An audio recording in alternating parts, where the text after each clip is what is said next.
Olá, minha gente, tudo bem? E aí, galera do primeiro ano de Pádua, tudo bem? Primeiro de edificações, primeiro de administração e primeiro de automação.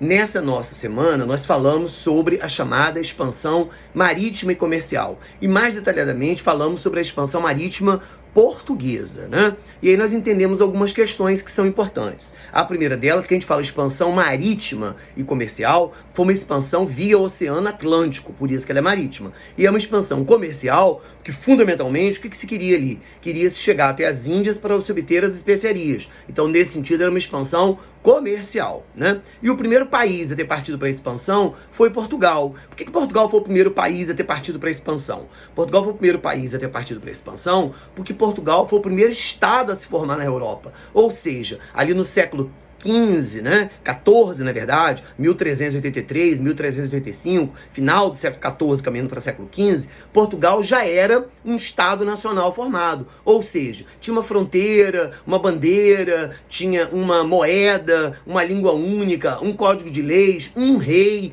Então, não havia aquelas outras regiões da Europa, estavam todas divididas em feudos. Não havia um Estado formado, né? Havia pequenos reinos, mas não havia um Estado. Portugal, precocemente, muito cedo, formou esse Estado. Isso deu a Portugal a condição de ter partido logo para a expansão. 2, Portugal é banhado pelas águas do Oceano Atlântico. Então, se a expansão tinha que ser feita pelo Oceano Atlântico, Portugal já era banhado pelo Atlântico. Então, é uma posição geográfica favorável. Ponto 3. Portugal era uma espécie de entreposto comercial entre o norte da Europa e o sul da Europa. Tudo que se queria comprar vindo das cidades italianas, vendia-se em Portugal. Tudo que se queria vender e comprar a partir da Noruega, Suécia e Finlândia, vendia-se e comprava-se em Portugal. Então, Portugal, Lisboa, a capital de Portugal, virou uma espécie de cidade entreposto entre o norte da Europa e o sul da Europa. Então, ali havia muito comércio. Os portugueses começaram a ver, comércio para lá, comércio para cá, os portugueses começaram a entender que havia uma necessidade de praticar a expansão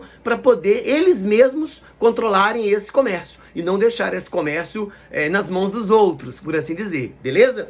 Outra questão importante é como é que Portugal executou essa expansão. Portugal executou essa expansão o tempo inteiro contornando o litoral da África, não é isso? Então, essa viagem em torno de África, a gente chama de périplo. Foi o périplo africano. Sempre no litoral da África, porque se desse algum vendaval, algum tsunami, algum furacão, tufão, eles teriam condição de atracar as caravelas. Então, foi ali em torno do Oceano Atlântico, em torno da África, em torno do continente africano, né? Até chegar no Oceano Índico e chegar às Índias. Qual foi o processo? Em 1415, início do século XV, Portugal tomou Ceuta, no norte da África, ali onde hoje é um país chamado Marrocos. Depois Portugal começou tomando ilhas no norte do Atlântico, né? Na África, no norte da África, no Atlântico. Ilhas de Açores, Cabo Verde, Madeira. Nessas ilhas, Portugal já começou a cultivar cana-de-açúcar, né? Para fazer aí da cana a possibilidade de extrair o açúcar, para já vender o açúcar como sendo seu, um açúcar como especiaria, já ganhando dinheiro com açúcar. Depois Portugal vai, até que em 1489, Bartolomeu Dias dobra o Cabo da Boa Esperança, que é o cabo que está justamente no sul da África do Sul, onde tem a junção do Oceano Atlântico com o Oceano Índico, né? Depois, em 1498, 9 anos depois aproximadamente, Vasco da Gama finalmente chega às Índias. Mas foi uma história demorada. Chegou às Índias, só conseguiu 3 carregamentos, literalmente comprou esses carregamentos que venderam como água em Portugal, né? 72 horas venderam absolutamente tudo. E aí Portugal organizou uma mega esquadra, que é a esquadra de Pedro Álvares Cabral, para voltar à Índia, Calicut, Madras e Bombaim. Calicut é a atual cidade de Calcutá, para poder chegar nessa região e obter as especiarias, não mais comprando-as, mas tomando a região para si, né? Em outras palavras, atacando, agredindo, batendo pólvora em cima e saqueando as especiarias. Só que, enquanto Portugal preparava a esquadra de Cabral, chegou a notícia de que na América os espanhóis haviam encontrado muito ouro e muita prata, naquela região onde hoje é o México e aqui onde é o Peru e a Bolívia. Portugal começou a pensar o quê? Ora, se os espanhóis encontraram ouro e prata na América, pelo Tratado de Tordesilhas, nós devemos ter um pedaço dessa América. A gente tem que ir lá, dar uma conferida, ver o que tem, se tem tanto ouro e tanta prata, deve ter pra gente também. Então eles vieram, desviaram a esquadra certinho, né, gente? Foi tudo planejado, milimetricamente calculado, desviar a esquadra 370 léguas da ilha de Cabo Verde, chegaram onde hoje é o Brasil, e aí viram que passaram muitos dias, onde hoje é a Bahia, onde hoje é o Rio de Janeiro, averiguando se tinha ouro, se tinha prata, averiguando os indígenas, né? E fizeram uma carta relatando que não encontraram, a carta de Pero Vaz de Caminho, de que não havia ouro, não havia prata, e de que a população local não sabia praticar comércio, que a população local não sabia nem o que era moeda, que a população indígena não estava vinculada a comércio. Era uma população que vivia praticamente de caça e de coleta. Então, depreciaram os indígenas, falaram coisas horríveis e duríssimas a respeito dos indígenas, uma perspectiva europocêntrica, etnocêntrica, uma perspectiva do homem branco, né, falando do indígena, e seguiram viagem para as Índias, né, normalmente. E aí, nessa viagem, de fato, eles atacaram algumas cidades indianas e tomaram, né,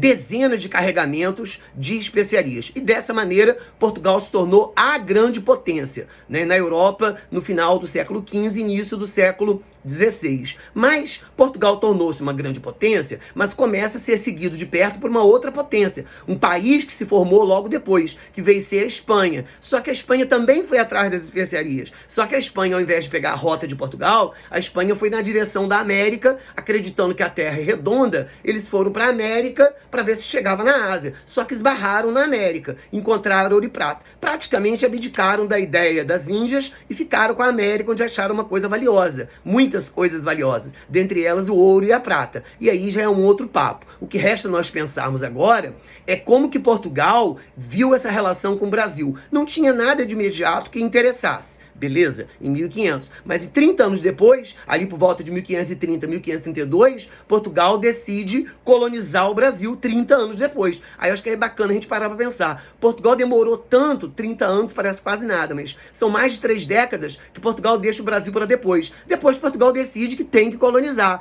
tem que de algum modo fazer essa terra ser produtiva, que é o Brasil. E teria que ser com algum produto agrícola, já que não tem ouro, não tem prata. E o produto nós sabemos qual é, não é verdade? Qual é o produto? É a cana de açúcar. Mas aí já é um papo da próxima aula. Muito obrigado, minha gente. Fiquem todos com Deus.